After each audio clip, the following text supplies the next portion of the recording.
Ancaman dalam bidang ideologi adalah ancaman yang dinilai mempunyai kemampuan yang membahayakan pemikiran masyarakat suatu negara sehingga akan mengancam terhadap dasar falsafah negara, yaitu Pancasila.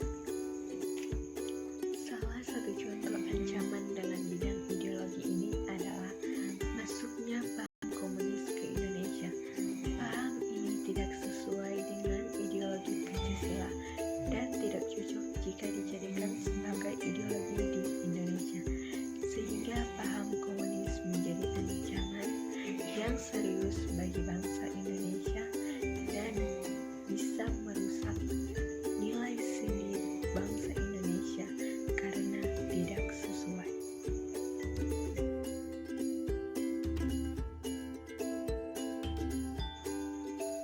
Ancaman dalam bidang politik adalah setiap usaha, aktivitas, dan kegiatan dari dalam negeri maupun luar negeri yang dianggap dapat membahayakan keutuhan, keselamatan warga dan negara. Contoh ancaman yang ada di dalam negeri yaitu korupsi, kolusi, dan nepotisme. Sedangkan ancaman yang ada di luar negeri yaitu terorisme.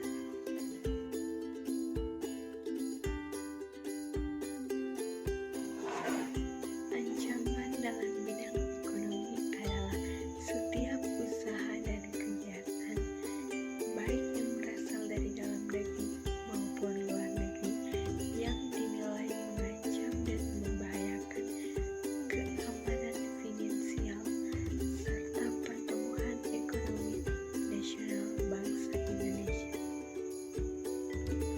Contoh ancaman dalam bidang ekonomi yaitu ancaman dalam bidang ekonomi internal dan ancaman dalam bidang ekonomi eksternal. Ancaman dalam bidang ekonomi internal yaitu Pertama, kualitas sumber daya manusia yang masih kurang, baik dari tingkat pendidikan maupun kemampuan berdaya saing. Kedua, pengangguran yang masih banyak dijumpai di Indonesia disebabkan rendahnya tingkat pendidikan, tidak adanya skill, dan kepadatan penduduk yang tidak seimbang dengan ketersediaan lapangan kerja. ancaman dalam bidang ekonomi eksternal yaitu Pertama, daya saing yang rendah, baik dari individu maupun dari produk yang dihasilkan. Kecenderungan bangsa Indonesia yang sering menggunakan produk luar negeri yang menjadikan bangsa luar menyerang bangsa Indonesia dengan produk-produk yang mereka hasilkan.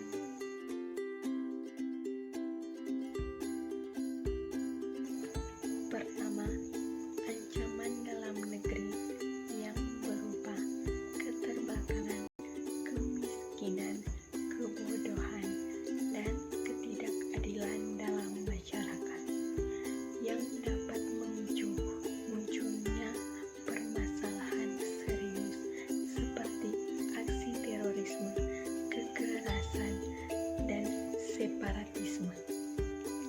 Kedua, ancaman dari luar negeri yang berupa gejala negatif di masyarakat akibat globalisasi seperti individualisme, hedonisme, dan konsumsif.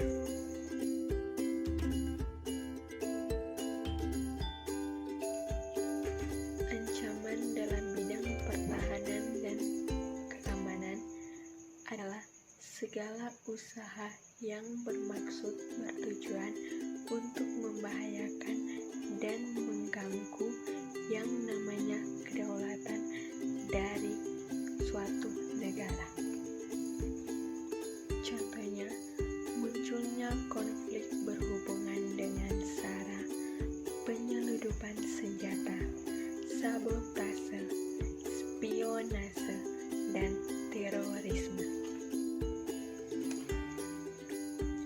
Pada saat ini juga Indonesia sedang diguncang dengan adanya penyebaran virus COVID-19 atau sering juga disebut dengan virus corona. Virus tersebut mulai menjadi kepanikan masyarakat. Pada awal Maret 2020, pemerintah mengumumkan 2 orang warga negara Indonesia positif terjangkit virus corona.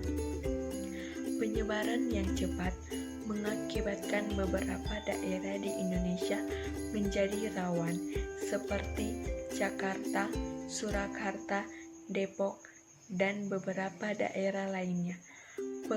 Penanganan dari pemerintah pun terus dilakukan beragam, mulai dari memberhentikan sementara aktivitas masyarakat termasuk persekolahan sampai pemberlakuan KLB.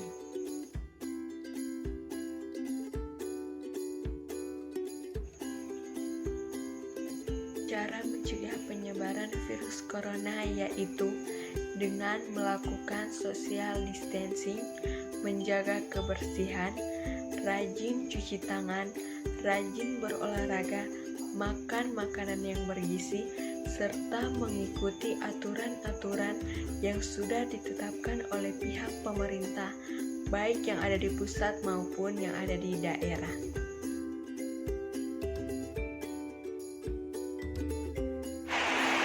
Saran dari saya yaitu jangan panik, menerapkan pola hidup sehat, rajin cuci tangan, menjaga kebersihan, makan makanan yang bergizi, serta tetap mengikuti aturan-aturan yang sudah ditetapkan oleh pemerintah.